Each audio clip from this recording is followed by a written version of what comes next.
Bismillahirrahmanirrahim. Nah, para muhibbin rahimakumullah, li'anna lil qabul syurutan zahirah wa batinah. Karena untuk diterimanya sebuah taat itu ada syarat-syarat yang zahir dan syarat-syarat yang batin yang mesti dipenuhinya.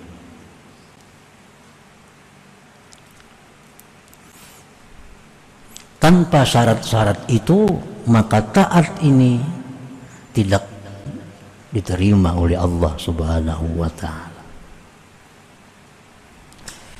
Nah, itulah sebabnya tidak semua taat bisa diterima oleh Allah. Tidak semua taat menghasilkan pahala. Tidak semua taat menghasilkan buah. Tidak semua taat menghasilkan surga.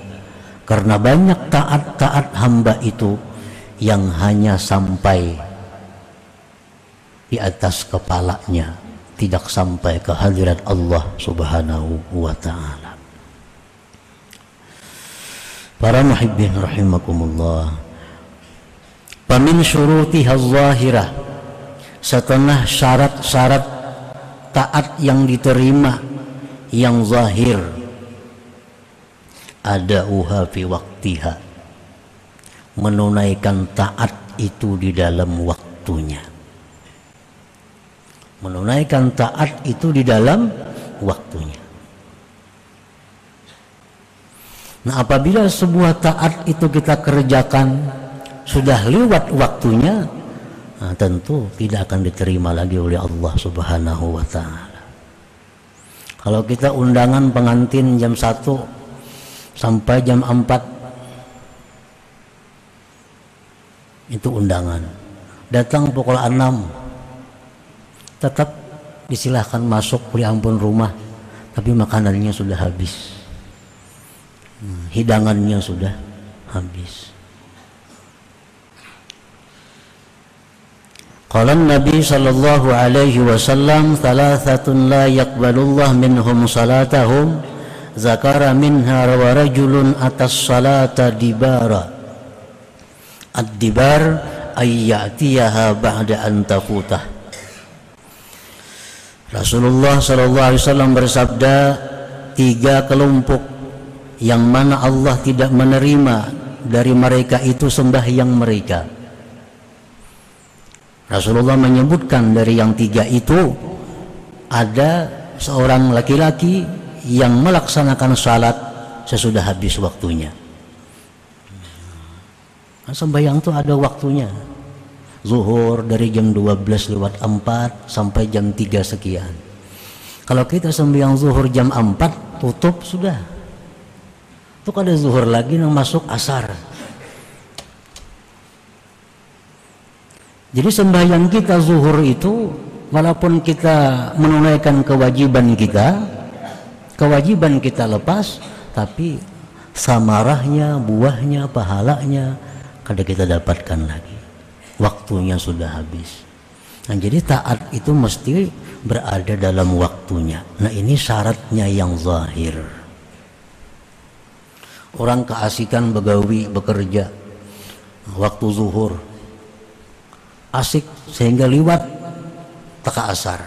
Nah, sembahyang zuhur tetap wajib baginya, tetapi tidak akan dapat pahala karena Allah tidak menerima sembahyang seseorang yang dilaksanakan di luar waktunya.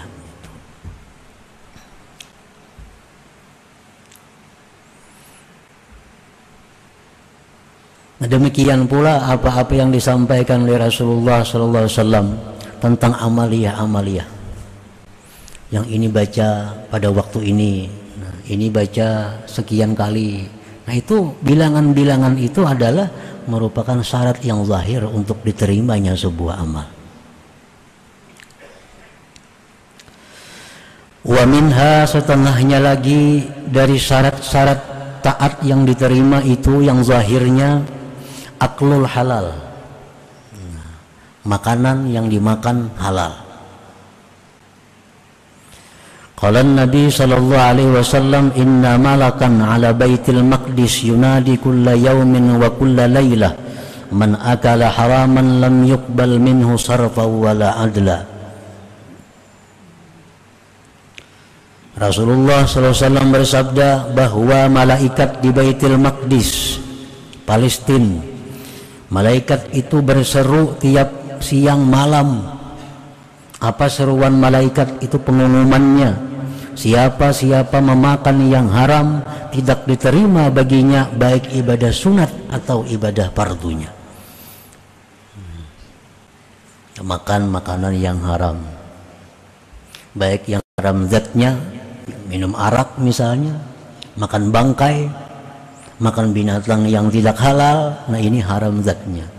Ada yang haram wasilahnya, padahal halal beras, tapi caranya dengan haram, nah itu pun haram.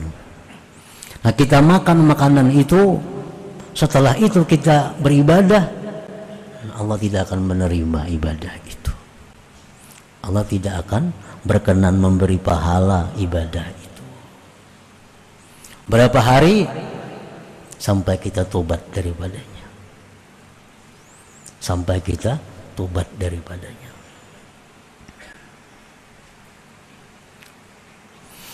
Walibasul halal, pakaian halal.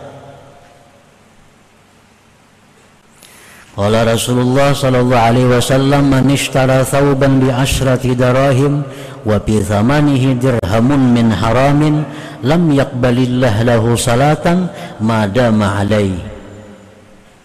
Barang siapa yang membeli pakaian dengan 10 dirham dan pada harganya itu ada 1 dirham dari yang haram, Allah tidak menerima baginya sembahyang selama pakaian itu ada di atas tubuhnya. Rupiah yang kita bawa dalam sembahyang, yang kita bawa dalam berzikir, kita bawa dalam baca salawat, rupiah, baju, tapi, cincin, jam tangan, kacamata, nomor kacamata, apa yang kita pakai, nah di situ ada haramnya, maka apa yang kita perbuat itu pun Allah tidak akan berkenan memberikan pahala, memberikan ganjarannya. Nah ini syarat-syarat yang zahirnya.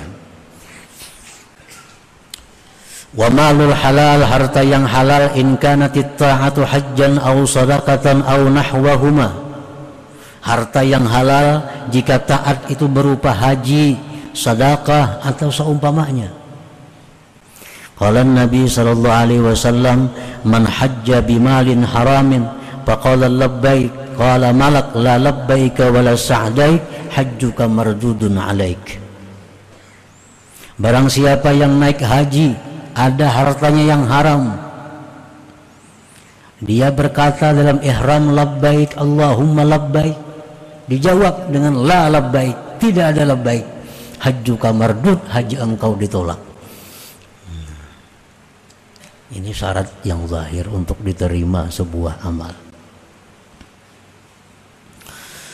Qala Nabi sallallahu alaihi wasallam, la taghbitanna jami'al mal min ghairi hillih fa innahu in tasaddaqa bih lam yuqbal minhu. Jangan kamu ingin, jangan kamu iri, jangan kamu hendak menurut orang yang mengumpulkan harta dari jalan yang tidak halal. Orang saling kaya, sugih, tapi hartanya banyak kada halal, jangan iri, jangan dituruti, jangan ingin. Karena jika dia bersedekah dengannya, lam yuqbal minhu, tidak diterima daripadanya.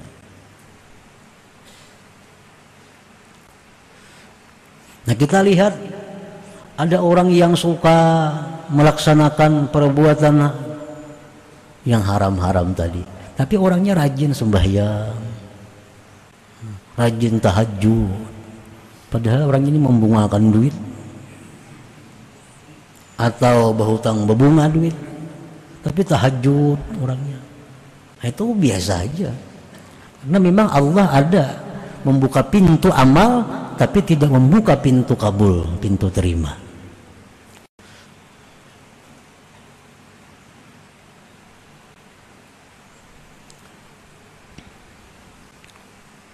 Wa minha, setengahnya lagi di antara syarat-syarat diterimanya amal itu at-taqwa.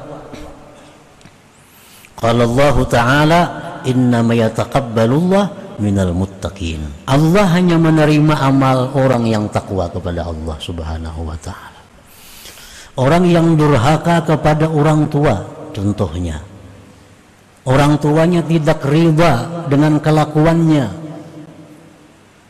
maka apapun ibadah yang dikerjakan anak ini, Allah tidak berkenan menerimanya sebelum mendapat ridha orang tuanya.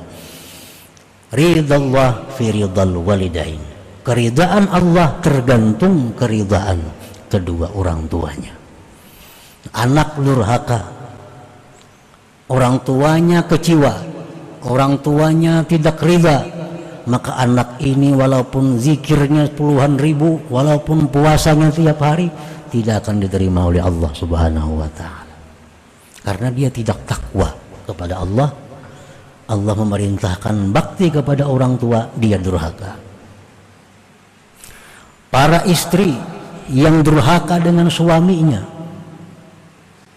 sama dengan halnya.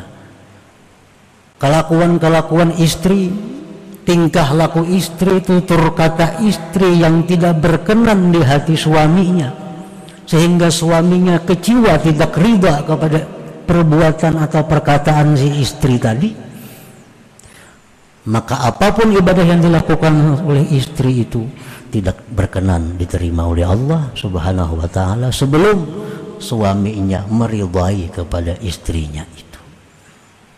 Kenapa sebabnya? Karena istri yang durhaka itu istri yang tidak takwa kepada Allah Subhanahu wa Ta'ala.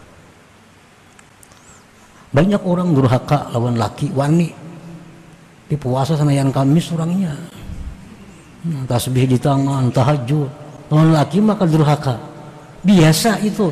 Karena Allah ada membuka orang pintu amal, tapi Allah tidak membuka pintu kabul. Jadi jangan diulah ukuran bila orang pak amal itu pasti baik, kada tentu. Pak amal orang ngejar, kada tentu baik. Karena Allah ada kadang-kadang memberikan orang itu pintu beramal, tapi tidak pintu kabul.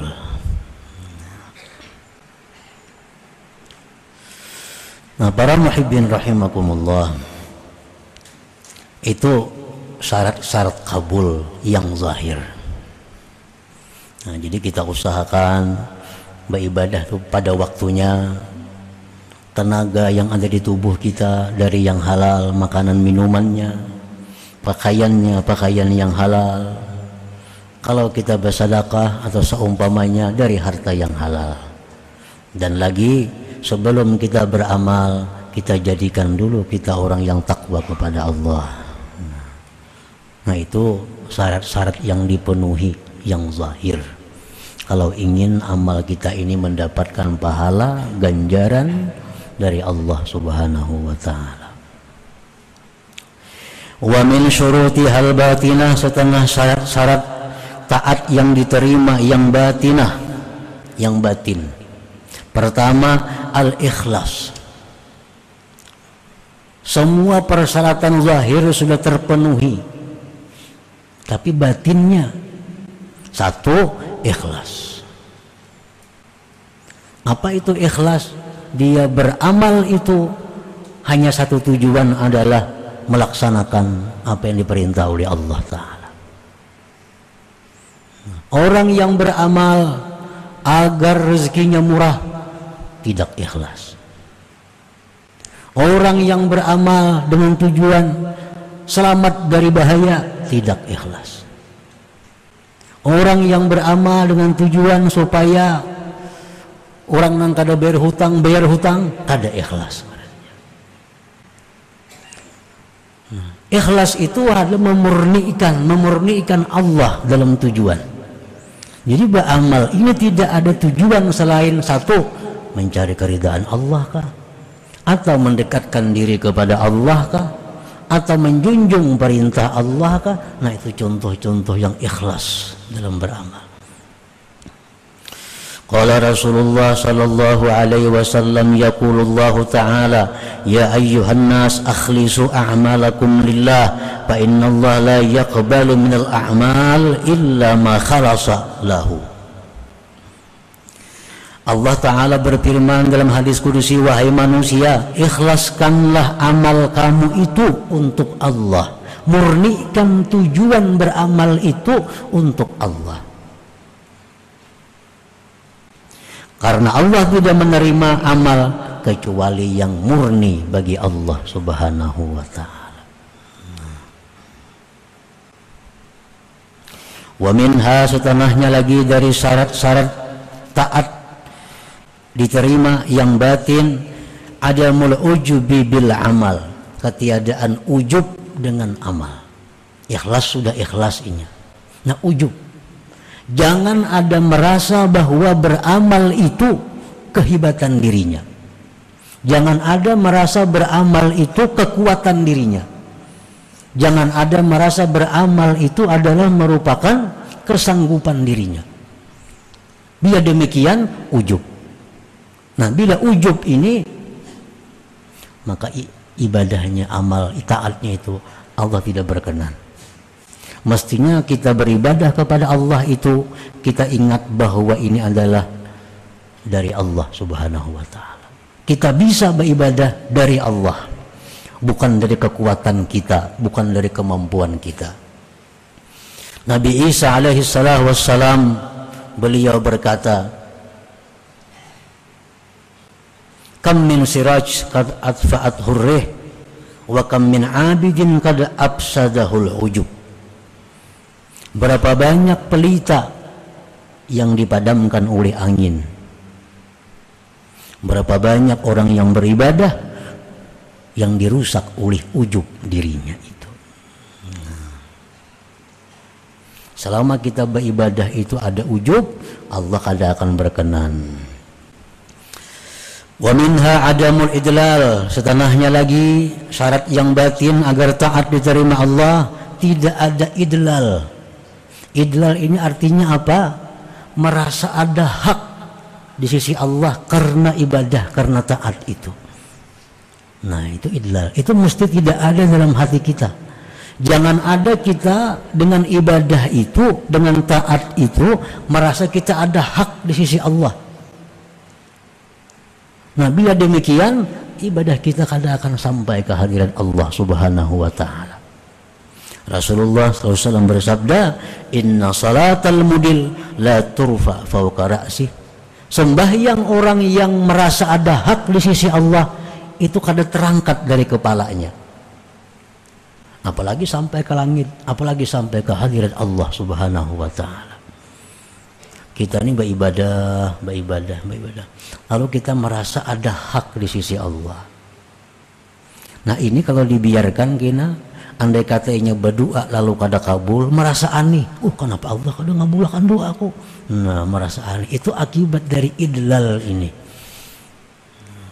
Ini sudah dibaca, ini sudah dilaksanakan, ini sekian kali, kenapa kada kabul juga? Nah, rasa aneh Allah kada mengabulkan doa kita. Ini akibat dari idlal itu. Karena dia merasa punya ada hak di sisi Allah. Nah, itu merusak ibadah kita. Wa minha, setelahnya ada mutakabbur biha. Nah, tidak ada merasa mulia, merasa lebih besar dari yang lainnya dengan taat itu. Sapa kawanan nih, inya aja saya kurang tahajud, lalu inya merasa dirinya paling baik pada kawan-kawannya. Nah, ini sudah tanda tahajudnya ditolak oleh Allah. Wa adamul istisghari man lam yaf'alha, dan tiada mengecilkan orang yang tidak memperbuatnya. Kita bisa berzikir 10.000 sehari, ada kawan 1.000, inting 1.000 asal ada apa-apa, nama anggap remeh kawan yang 1.000 itu pertanda bahwa amal kita pun tidak diterima oleh Allah Subhanahu wa ta'ala. Nah, itu contoh-contoh daripada syarat batin agar sebuah taat itu diterima oleh Allah Subhanahu wa ta'ala. Fayambagi lil abdi an la yanzura ila suwarit ta'at lianna suwarat ta'ah la taqtadi wujudal qabul lima qad tadammanathu minal afati zahirah wal batinah al-qadihatil mani'ati lil qabul. Maka semestinya seorang hamba itu tidak memandang kepada bentuk taat, rupa taat, karena rupa taat itu kadang menuntut akan adanya penerimaan Allah. Walaupun setiap taat pasti diterima, kada. Karena sesuatu yang mengandung akan dia daripada penyakit zahir batin tadi yang merusak, yang mencegah bagi diterimanya. Lianna al-ibarata bitta'at qabuluha la wujudu suwariha. Karena yang dipandang dengan taat itu diterimanya, bukan adanya. Dalam Quran contohnya Allah mencela orang yang taat. Fawailun lil musallin, celaka, neraka orang yang sembahyang. Nah, sembahyang kan taat, tapi sembahyangnya tidak ada artinya. Fawailun lil musallin alladzina hum an salatihim sahun, yang mana mereka itu dari sembahyangnya itu lupa, liwat waktunya. Ambilan zuhur tak pukul 5 itu diancam oleh Allah pawailun, neraka, padahal sembahyang. Nah, jadi yang dipandang itu jangan perbuatannya, kabulnya yang diterimanya itu. Ibadah yang sedikit tapi diterima itu jadi besar. Ibadah yang banyak kalau tidak diterima tidak ada manfaatnya. Coba kita bayangkan, Rasulullah menyatakan bahwa salat sunat subuh 2 rakaat itu nilainya lebih baik dari dunia dan isinya. Sedikit 2 rakaat saja, 2 rakaat sunat subuh, khairun minad dunya wa ma fiha, lebih baik daripada dunia dan isinya. 2 rakaat tapi diterima oleh Allah.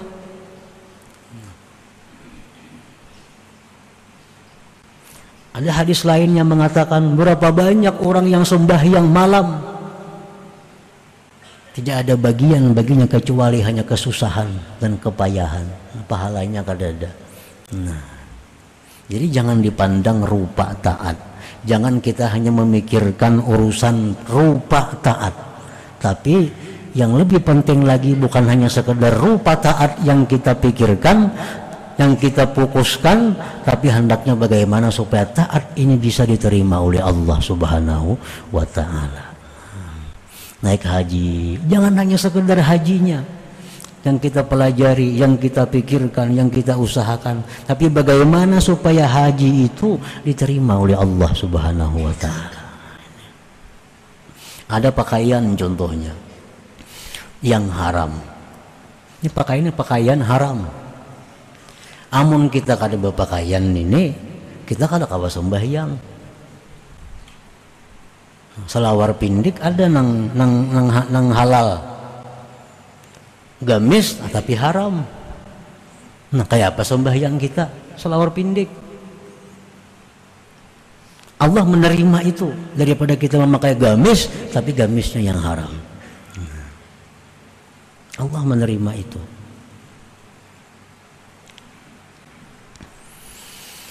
Alamatu qabulil a'mal, tanda-tanda amal yang diterima oleh Allah. Halawatul ibadah, summa halawatu syuhudil mun'im biha. Ini tandanya suatu taat yang diterima Allah. Adanya kelezatan, adanya manis dalam taat itu, dan adanya kelezatan memandang Tuhan yang memberikan nikmat dengan taat itu. Jadi beribadah itu ada rasa terhibur, beribadah itu ada rasa nikmat, nikmat dengan ibadahnya, nikmat dengan Tuhan yang memberikan ibadahnya itu. Nah, jadi bila kita itu beribadah nyaman, nikmat, nah itu salah satu tanda ini diterima. Itu tandanya. Yang kedua, al-unsu billah. Orang yang taat ini diterima taatnya, dia akan jinak dengan Allah. dia akan selalu berada di hadratullah. Nah, dia sangat sulit meninggalkan tempat yang jauh dari rahmatnya Allah. Masjid ini tempat rahmatnya Allah. Majlis ta'lim, majlis zikir, tempat rahmatnya Allah. Nah, dia sangat berat meninggalkan itu. Nah, itu al-unsu billah. Itu tandanya, tanda ibadah yang taat diterima itu. Sembahyang zuhur itu 4 rakaat. Nikmat. Jaka boleh 10 rakaat digawinya, tapi kada boleh. Daripada nyamannya sembahyang zuhur tuh. Nah, itu contohnya. Baca tasbih 33 itu dari Nabi. Subhanallah 33, Alhamdulillah 33, Allahu Akbar 33.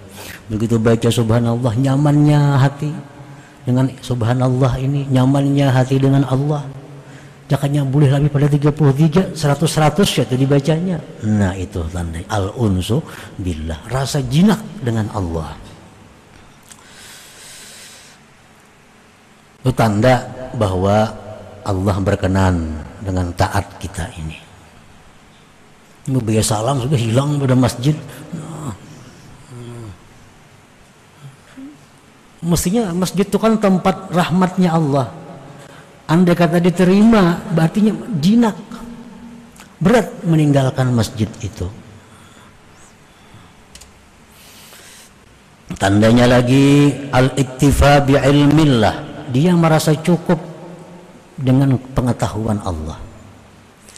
Ini berbuat taat, ini sudah cukup, Allah tahu.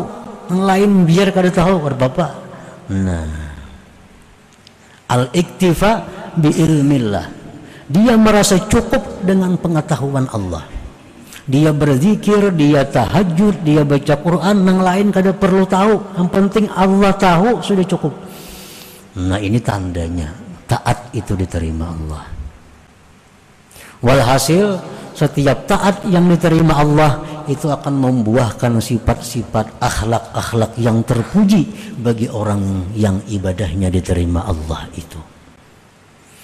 Karena setiap taat, setiap zikir, apalagi sembahyang, itu akan membentuk kepribadian seseorang, akan membentuk akhlak seseorang. Jadi taat yang diterima Allah, zikir yang diterima Allah, sembahyang yang diterima Allah, itu akan membawa perubahan dalam perilaku hidupnya, dalam akhlaknya sehari-hari. Nah, sama kan istilah orang dahulu. Emang itu ada hadisnya bahwa bila udah naik haji ya kelakuan kada berubah, mardut haji itu bujur. Karena haji itu perjalanan yang penuh dengan makna. Ihram itu apa maknanya, melontar jamrah itu apa maknanya, tawaf apa maknanya, sa'i apa maknanya. Andai kata itu semua diterima Allah, akan membentuk kepribadian yang luar biasa bagi orang yang hajinya mabrur itu. Setiap ibadah yang diterima pasti akan merubah akhlak kepada akhlak yang lebih baik daripada sebelumnya. Nah, para muhibbin rahimakumullah, jadi kita pikirkan, kita usahakan bahwa sembahyang, ibadah lainnya jangan hanya berpikir sah. Bila sah cukup, jangan. Karena setiap sah belum tentu kabul, belum tentu diterima oleh Allah Subhanahu wa taala. Kita pikirkan, kita jalankan, usahakan bukan hanya sah tapi supaya diterima Allah. Nah, perbuatan kebaikan ibadah-ibadah kita ini. Karena tidak ada yang namanya sedikit kalau ibadah itu diterima oleh Allah. Tidak ada namanya sedikit kalau ibadah itu diterima oleh Allah. Walaupun 2 rakaat, besar maknanya asal diterima oleh Allah Subhanahu wa taala.